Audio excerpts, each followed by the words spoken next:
Bab 5, berkeliaran di sekitar ibu kota. Masing-masing dari ketiga lelaki kecil itu memegang sebotol soda di tangan mereka dan meminumnya sedikit demi sedikit.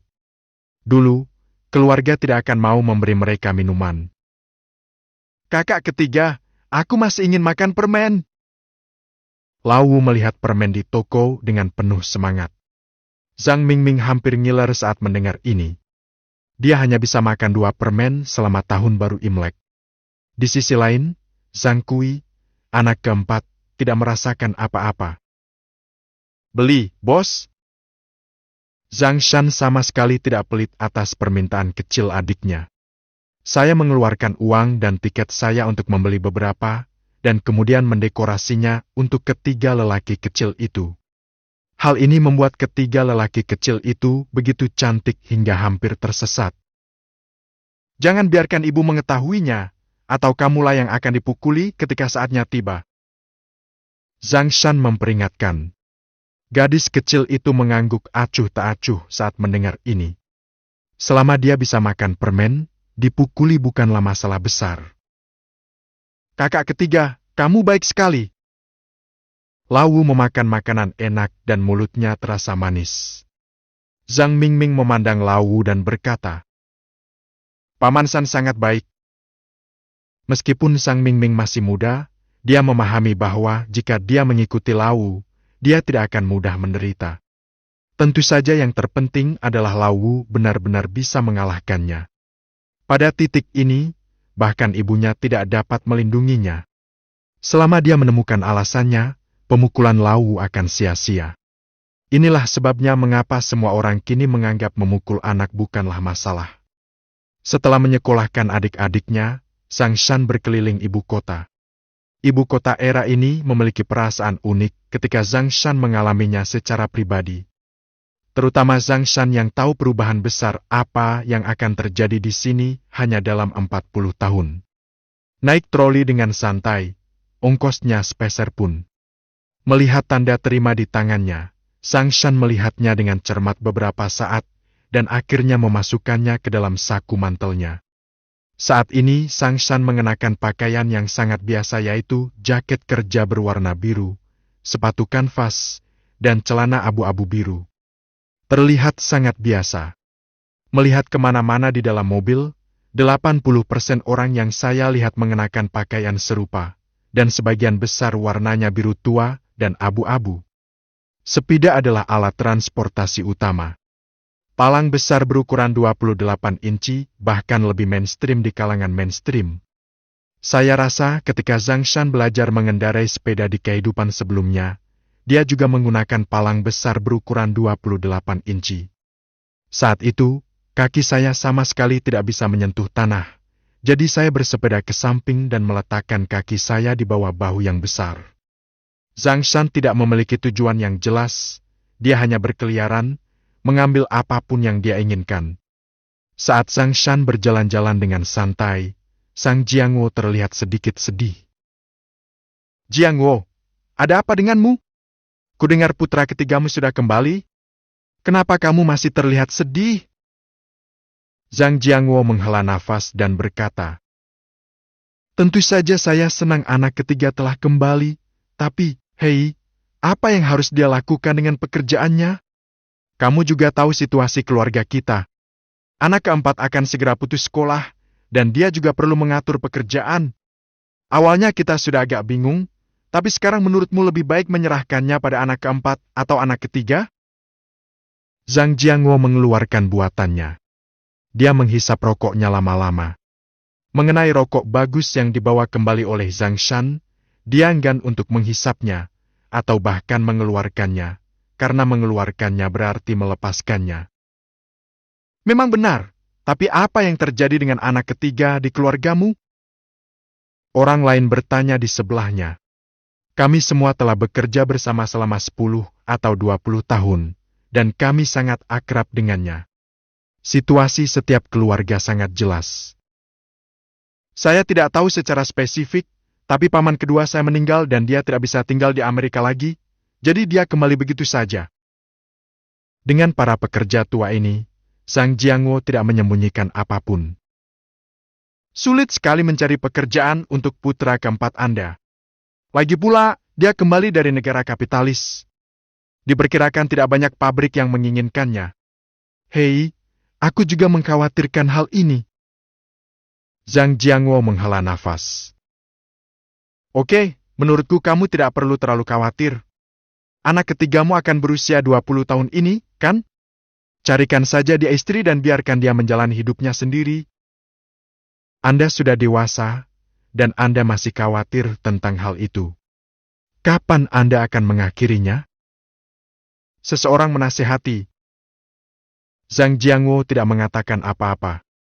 Pria ini jelas tidak peduli dengan masalah tersebut. Ini adalah putranya sendiri, dan dia adalah seorang putra yang merasa berhutang banyak. Bagaimana dia bisa mengabaikannya? Seorang pekerja di sebelahnya tiba-tiba berkata, "Ngomong-ngomong, Lau Zhang, putra ketiga Anda kembali dari Amerika, kan? Ya, ada apa? Kalau begitu anak ketiga dari keluargamu seharusnya memiliki devisa di tangannya, kan?" Begitu kata-kata ini keluar, banyak orang di sekitarnya menoleh. Falas. Ini adalah salah satu istilah paling menarik di era ini. Mata Zhang Jiangwo tiba-tiba menjadi waspada. Apa yang akan kamu lakukan? Akan kuberitahukan padamu. Lihat betapa gugupnya kamu. Maksudku, kalau anak ketiga di keluargamu punya devisa, kamu pasti bisa pergi ke pimpinan pabrik. Sejauh yang saya tahu, Direktur Wang sepertinya akan pergi ke luar negeri untuk perjalanan inspeksi dalam waktu dekat, dan mereka baru-baru ini bertukar valuta asing. Jika anak ketiga Anda bisa mendapatkan devisa, segalanya mungkin akan jauh lebih mudah. Mata Zhang Jiangwo berbinar, tetapi dia berkata, "Anak ketiga saya juga tidak memiliki devisa." Ketika orang lain melihatnya seperti ini, mereka tahu bahwa anak ketiga di keluarganya benar-benar memiliki devisa di tangannya. Untuk sesaat, semua orang memandang Zhang Jiangwo dengan iri. Zhang Shan tidak mempedulikan hal ini. Dia benar-benar tidak memikirkan tentang pekerjaan, apalagi benar-benar pergi bekerja. Saat ini, dia sedang berkeliaran dalam suasana hati yang sangat baik, bermain dengan penuh semangat. Namun ketika sudah hampir jam 5 sore, dia segera bergegas kembali, dan makan malam akan segera dimulai. Zhang Shan hendak membantu sesuatu, tetapi dia dengan cepat didorong keluar oleh Zhong Huixiu, mencegahnya melakukan apapun. Ketika Lau Wu sampai di rumah, dia dengan hati-hati mengganti pakaian barunya, dan kemudian mulai bekerja dengan jujur. Cuci sayuran, pilih sayuran, potong sayuran, bahkan tumis sayuran. Keluarganya sibuk, dan dari waktu ke waktu tetangga datang untuk mengobrol, meminjam barang, dan lain-lain. Bibinya, biarkan aku menghias acarmu. Oke, kita masih di tempat yang sama, kamu bisa melakukannya sendiri. Paman, apakah kamu sibuk? Nah, bagaimana kabarmu akhir-akhir ini? Kudengar seseorang berkata bahwa kamu punya teman kencan di pabrik. Kapan kamu akan membawanya ke sini untuk kami lihat? Ada apa? Setelah dipastikan, aku pasti akan membawanya ke paman agar kamu melihatnya. Dashan, apakah kamu sudah terbiasa dengan hal itu 2 hari setelah kamu kembali? Bibili, lakukan saja dan biasakanlah. Ini rumahku. Aku sudah tinggal di sini selama 13 tahun. Adakah yang tidak biasa kulakukan? Zhang Shan tersenyum dan meletakkan bangku. Bibili mengangguk puas dan berkata, "Biasakan saja. Ngomong-ngomong, berapa umurmu tahun ini?" "Tepatnya 20. Sudah waktunya mencari pasangan? Pernahkah kamu berbicara dengan seseorang di luar?" Bibili bertanya sambil tersenyum. Bab 6, Tiket sepeda. Zhang Shan tidak menyangka Bibili akan datang ke sini untuk memperkenalkan seseorang kepadanya. Tentu saja, tidak secepat itu. Dia hanya datang untuk menyentuh pantatnya, dan kemudian mengatur orang yang cocok untuk diperkenalkan padanya. Lagi pula, meskipun ia tumbuh besar dengan memperhatikan Zhang Shan juga telah jauh dari rumah selama 7 tahun, terutama 7 tahun ini di Amerika Serikat. Jadi, Anda masih perlu mengetahui apa yang perlu Anda ketahui. Zhang Shan tidak punya niat untuk menolak hal ini. Dia tidak ingin menemukan pasangan, tetapi jika dia benar-benar bertemu dengan orang yang tepat, dia tidak akan malu. Kamu memang bibiku tersayang. Aku baru saja kembali dan kamu telah mengurus semua ini untukku, kata Zhang Shan sambil tersenyum, memeluk bahu Bibi Li dan menggoyangnya 2 kali. Ayo, ayo, tidak peduli seberapa besar atau kecilnya. Bibi Li tertawa dan memarahi serta menepuk tangan Zhang Shan. Apakah kamu punya yang cocok? Kata Zhang Shan. Bibi Li berkata, Bibi, aku tidak takut kamu memiliki standar yang tinggi. Lagi pula, kamu pernah keluar negeri. Ibumu memintaku untuk menanyakannya pagi ini. Aku di sini untuk menanyakan maksudmu. Zhang Shan tersenyum dan berkata, Maaf merepotkanmu. Maksudku sangat sederhana. Kamu harus cantik, pintar dan berbudi luhur, mampu mengurus rumah tangga, dan bisa menangani ruang tamu dan dapur. Seleramu sangat bagus. Bibi Li tiba-tiba tidak tahu harus berkata apa. Haha, Bibi, aku bercanda denganmu, selama kamu bertemu dengan orang yang tepat. Kata Zhang Shan sambil tersenyum main-main. Belum lagi, setelah dimanipulasi seperti ini oleh Zhang Shan, hubungan yang awalnya sedikit asing tiba-tiba menjadi akrab kembali. Sekadar ngobrol seperti ini, saat makanan hampir siap, Bibi Li sudah siap berangkat. Zhong Huisiu dengan sopan meminta untuk tinggal untuk makan malam, tetapi Bibi Li juga menolak dengan sopan. Namun, Zhong Huisiu tidak benar-benar membiarkan Bibi Li kembali dengan tangan kosong. Sebaliknya, dia membawa beberapa permen, yang kali ini dia bawa secara khusus. Awalnya dimaksudkan untuk dimakan anak-anak nanti, tetapi Zhong Huisiu menyembunyikan semuanya jika dia mau menyisihkannya. Inilah mengapa Lau ingin makan permen di siang hari. Ini adalah masalah besar terkait pernikahan putranya, dan Zhong Huisiu akan mengeluarkannya meskipun dia enggan berpisah dengannya. Setelah mengantar Bibi Li, keluarga itu mulai makan. Kakak ketiga, alangkah baiknya jika kamu segera kembali. Mulut Lau penuh, tapi itu tidak menunda pidatonya sama sekali. Ada apa? Aku sangat merindukan saudara ketigamu, kata Zhang Shan dengan sedikit lega. Tidak, jika kamu kembali lebih awal, aku bisa makan lebih banyak daging lebih awal, kata Lau dengan serius. Bukankah begitu? Meskipun Zhang Shan baru kembali lebih dari sehari. Hari ini dianggap sebagai hari yang lengkap, tetapi masing-masing dari 4 makanan yang disantap di rumah termasuk hidangan daging. Telur juga dianggap sebagai makanan non-vegetarian di era ini. Malam ini, masih ada daging, yang membuat adik iparku sedikit tertekan lagi, tapi anak keempat, kelima, dan Zhang Mingming makan dengan gembira. Tidak hanya anak-anak saja yang senang makan, orang dewasa pun ikut senang. Sulitnya makan daging di kota saat ini. Terlebih lagi, situasi keuangan keluarga Zhang tidak pernah sebaik ini. Bu, dari mana keluarga kita mendapatkan begitu banyak tiket daging? Kakak ipar memanfaatkan kesempatan itu untuk bertanya. Padahal, ia punya rencana lain, yakni jika ibu mertuanya mengatakan harus menukarkan uang, ia akan langsung memanfaatkan kesempatan itu untuk melamar makan terpisah. Keluarga mereka tidak mampu membeli makanan seperti itu. Zhang Jianguo juga melihat istrinya, dia juga mengetahui situasi keluarganya. Setiap kali dia diberi kupon daging, dia pada dasarnya menukarnya dengan orang lain dengan kupon makanan. Di masa lalu, wajar jika keluarga mereka tidak bisa makan daging selama beberapa tahun, dan situasi putra sulungnya sedikit lebih baik setiap tahun selama tahun baru Imlek, dia bisa mencium bau daging. Zhang Jianguo untuk sementara meminjam tiket daging dari rumah tetangganya tadi malam. Dia tidak menyangka akan ada daging hari ini. Apakah wanita ini tidak akan menjalani hidupnya lagi? Zhong Huisiu melihat ekspresi kakak iparnya dan tidak tahu apa yang dia maksud. Sebenarnya dia merasa tertekan, tetapi putranya berkata dia ingin makan daging, dan tiket serta uang diberikan olehnya. Betapapun tertekannya saya tetap harus membelinya. Zhong Huisiu mendengus. Lao San membeli ini, bukan dengan uangmu. Jika kamu tidak ingin memakannya bersama-sama, kamu dapat memisahkannya, hanya untuk menghemat daging. Ini benar-benar komentar yang marah, dan semua orang bertindak seolah-olah mereka tidak mendengarnya. Meskipun Lin Meihua tidak senang, dia tidak peduli setelah mendengar bahwa itu bukan uang mereka. Ini daging. Jika Anda tidak memakannya, Anda tidak akan memakannya.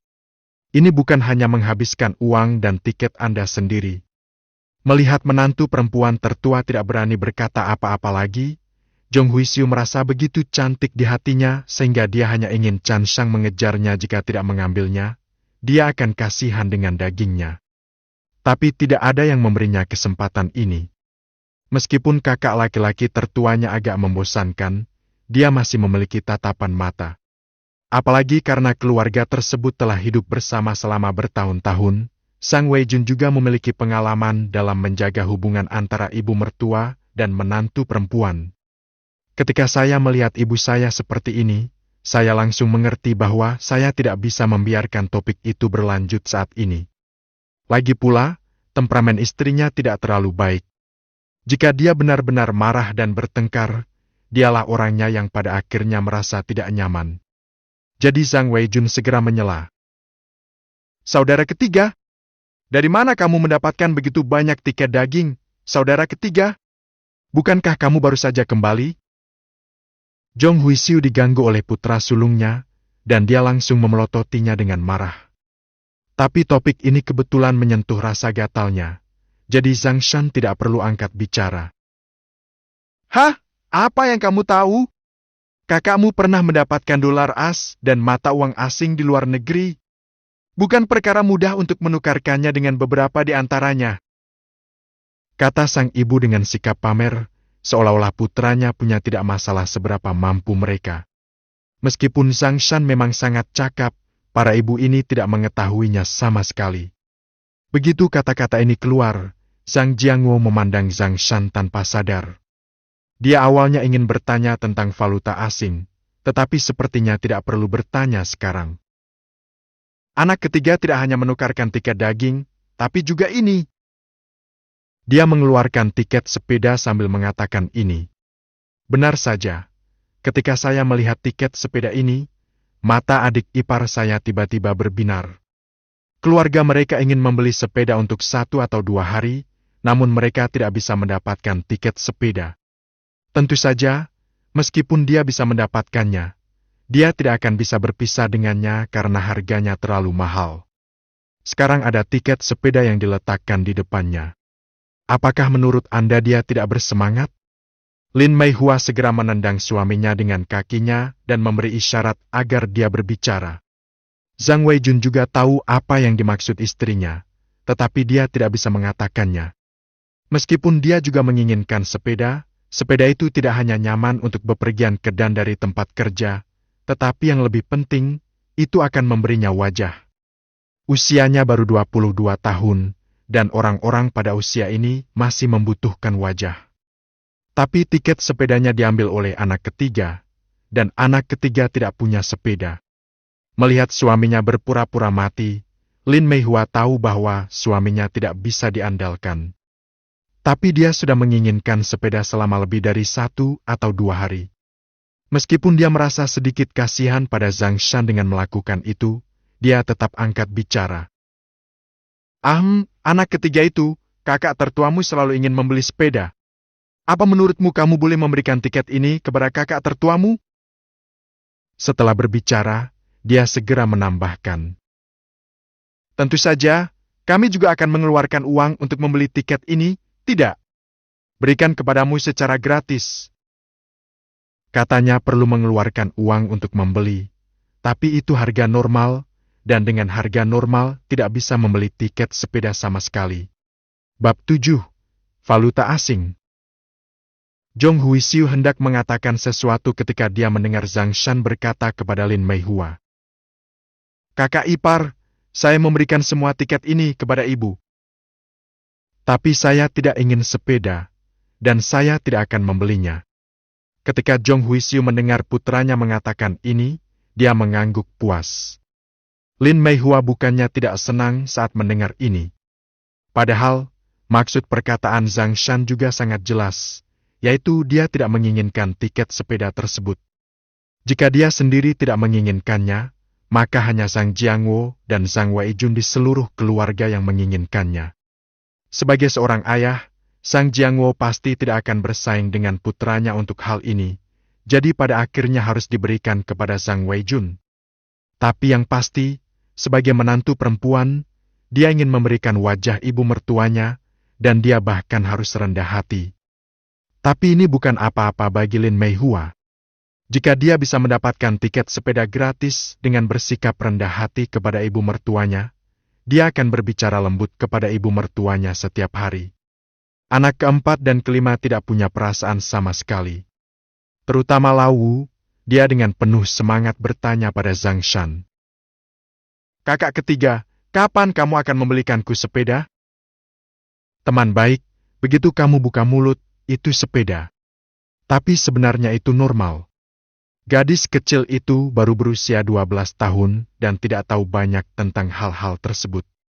Selain itu, meskipun Zhang Shan baru kembali kurang dari 2 hari, dalam hati gadis kecil itu, saudara laki-laki ketiga adalah maha kuasa. Zhong Huixiu hanya mengira Lao Wu adalah seorang anak kecil yang mengatakannya dengan santai. Tanpa diduga, Zhang Shan justru menjawab. Oke, selama kamu bisa mendapat 200 kali ini, maka saudara ketiga akan mengambil keputusan dan membelikanmu sepeda, dan itu akan menjadi model wanita. Gadis kecil itu tidak ragu-ragu, dan segera berkata dengan penuh semangat. Kakak ketiga, saya pasti akan lulus ujian 200. Tidak ada seorang pun di keluarga yang mempercayai hal ini. Mereka semua hanya mengira Zhang Shan sedang menggoda Lao Wu. Anak keempat melihat adik perempuannya hamil, maka ia pun memandang adik ketiganya dengan penuh semangat. Melihat anak keempat, Zhang Shan juga merasa pusing. Saudara keempat, selama kamu lulus kedua kursus tersebut, saudara ketiga akan membelikannya untukmu. Tidak ada yang bisa saya lakukan. Zhang Shan malu menyebutkan hasil anak keempat. Kakak keempat berhenti berbicara ketika mendengar ini. Dia tahu bahwa saudara ketiga sama sekali tidak mau membelikannya. Lulus? Alangkah baiknya jika dia bisa lulus gabungan kedua mata kuliah tersebut. Meski anak keempat tidak pintar, bukan berarti ia bodoh. Tentu saja demikian pendapat anak keempat. Sama seperti orang tuanya yang tidak mengizinkannya berkelahi, dia sebenarnya tidak berani berkelahi sebelumnya. Tetapi dia segera menyadari bahwa selama dia tidak memukuli orang terlalu keras, tidak akan terjadi apa-apa. Jadi sekarang tidak ada seorang pun di seluruh sekolah yang berani menindasnya. Setiap kali Zhang Kui diam-diam memukuli orang-orang yang menindasnya, kecuali para siswa tersebut menuntut orang tua atau gurunya, orang tua dan guru tidak akan mengetahuinya sama sekali. Dan selama tidak serius, siswa tidak akan menemui guru atau orang tuanya, yang akan sangat memalukan bagi siswa seperti mereka. Jadi anak keempat mengira dia sangat pintar, tapi dia tidak suka belajar. Ketika Zhang Shan mengatakan ini, semua orang menjadi lebih yakin bahwa Zhang Shan sedang menggoda kedua anak itu. Di meja makan, kakak ipar Lin Meihua sudah mulai menyerang ibu mertuanya, mengucapkan beberapa hal baik. Ini mungkin kedua kalinya Zhong Huixiu menikmati perlakuan seperti itu. Pertama kali ketika saudara iparnya datang.